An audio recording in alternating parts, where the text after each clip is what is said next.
இதே முறையில் நாம் உங்களை ஒரு நடுநிலையுள்ள உம்மத்தாக சமுதாயமாக ஆக்கியுள்ளோம். அப்படி ஆக்கியது நீங்கள் மற்ற மனிதர்களின் சாட்சியாளர்களாக இருப்பதற்காகவும் ரசூல் நம் தூதர் உங்கள் சாட்சியாளராக இருப்பதற்காகவுமே ஆகும். யார் நம் தூதரை பின்பற்றுகிறார்கள், யார் அவரை பின்பற்றாமல் தம் இரு குதிங்கால்கள் மீது பின் திரும்பி செல்கிறார்கள் என்பதை அறிவித்து விடுவான் வேண்டி கிபிலாவை நிர்ணயித்தோம். இது அல்லாஹ் நேர்வழி காட்டியோருக்கு தவிர மற்றவர்களுக்கு நிச்சயமாக ஒரு பழுவாகவே இருந்தது. அல்லாஹ் உங்கள் ஈமானை, நம்பிக்கையை வீணாக்க மாட்டான். நிச்சயமாக அல்லாஹ் மனிதர்கள் மீது மிக பெரும் கருணை காட்டுபவன், நிகரற்ற அன்புடையவன். நபியே, நாம் முகம் அடிக்கடி வானத்தை நோக்க காண்கிறோம்.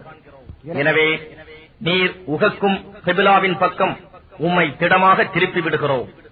ஆகவே நீர் இப்பொழுது மக்காவின் மஸ்ஜிதுல் ஹராம் பக்கம் முகத்தை திருப்பிக் கொள்ளும்.